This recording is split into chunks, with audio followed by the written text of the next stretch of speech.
So, a little update in the back courtyard. It looks so much bigger since we got the stuff out. We also pulled out the irrigation. The client's going to hand water back here. And Greg painted the gutters. She wanted them to be kind of a burgundy color, similar to our DFS shirts. So Greg sprayed them. You can see here his drainage holes are about 1/4 of an inch every foot or so. And he is going to hang these here. I'm going to stage a couple of them right here in the window so she can see. And then a couple more on this side to balance. The guys right now are cutting staples in half because we've got some concrete footings on the ground here and the full-length staples just were not going through. So, you know, it takes a minute to do things right. You can see that we've got some weed fabric down because we are not going to be doing any in-ground plantings here. We're going to be staging flagstones. So first it's going to be the DG, then the flagstones, then I'm going to stage my finished pots.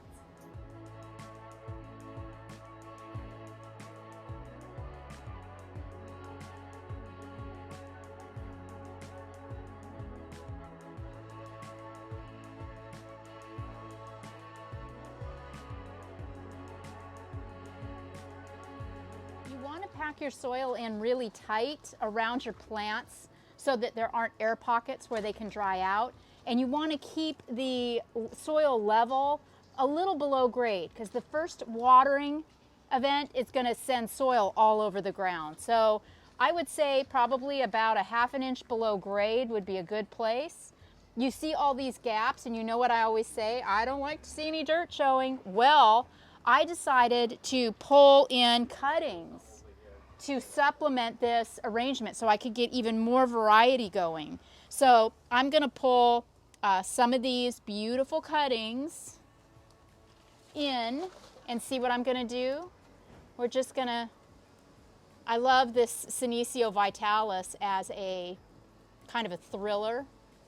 And remember what I say, if your succulent stands up, you've done your job. But see how tight we can get when we work with cuttings, how we can really cram them in. So watering, no, I won't water for about a week because the soil is very damp and the cuttings will need at least that long to kind of callus and harden off. So, and this is kind of shady too. So a week to 2 weeks before I water, and then it's just gonna be a very gentle shower every week or so.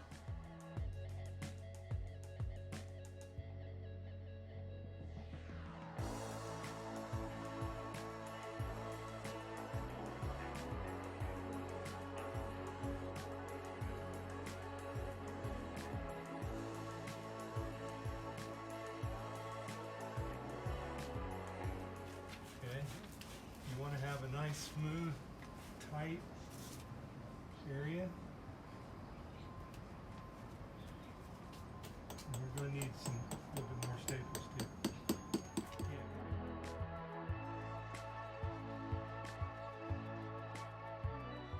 Well, we are finally wrapping this little back courtyard project in University Heights. It took us about 3 days to knock this out. There are a lot of moving parts that go into a good design. So here it is. We have gorgeous, bright colored pottery. This client, I love her. I love bright things too. So I was able to pull in this Talavera and this orange vase. In the Talavera pot, we did a sticks on fire and then just a compilation of Grapto sedums and little crassulas and things that have a lot of color. This courtyard doesn't get a whole lot of sun, so these colorful plants may fade out, but I'm hoping that they will color up when the colder weather comes around. And if you're in a situation like this, you know, once a year or so, you can always pop out some of the green stuff, move it to a sunnier part of the yard, and pop some more color in to your shady spots. We did a wet look treatment on the flagstones, and there is stabilized, what is it? DG. Well, what kind? California Gold. California Gold DG in between the joints. In the corner there, I have a trio of pots that I think will do really, really well. Then of course we have the fantastic gutters. These gutters are going to be happy, happy, happy. I'm going to suggest that the client water only once every couple of weeks. It is the fall, we're coming into shorter days, cooler nights, and it takes a while for stuff to dry back here. Pay attention to your climates, microclimates, exposures, and don't overwater. Remember, succulents can survive better periods of drought than they can periods of overwater. How about this inspired little number here? This is Aloe Veombe and Echeveria agavoides. I think that is a magnificent combination, and I'm really, really tickled with how that pot came out. I think my client bought this at Home Goods, and inside these little pots were plastic chives. We did away with that and popped in some beautiful little succulents. Remember your top dressing. Even though I can't see a lot of dirt, you can kind of see it. So you've got to pay attention to details and top dress everything. Client is going to have electrical run so that she can work her fountain right here. And won't that be lovely to have that gentle sound? I love water features. Here we have this Echeveria Gibiflora hybrid. I'm not sure what the variety is, but it's in this kind of blue turquoise colored pot. It's a fantastic combination. Notice my use of top dressings too. I really mixed it up. I've got Fireglass, I've got black matte rock, I've got some shiny jade back there.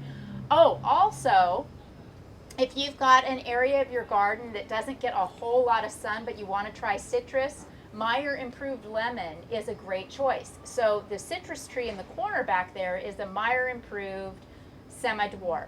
I'm encouraging the client to fertilize organically, following package directions, and to water maybe 3 gallons of water once every 3 to 4 weeks right now. Remember, citrus does not like to have their feet wet, so you need to let those dry out in between waterings.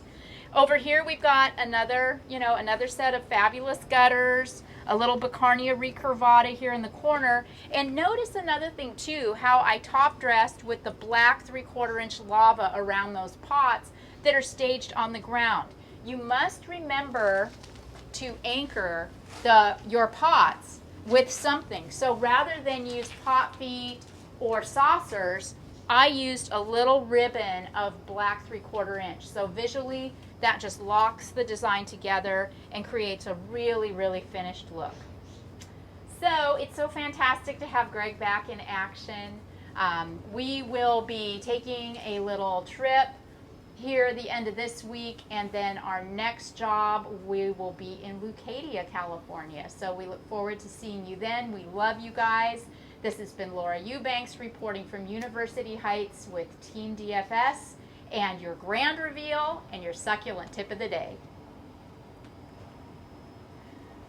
Yay, Greg.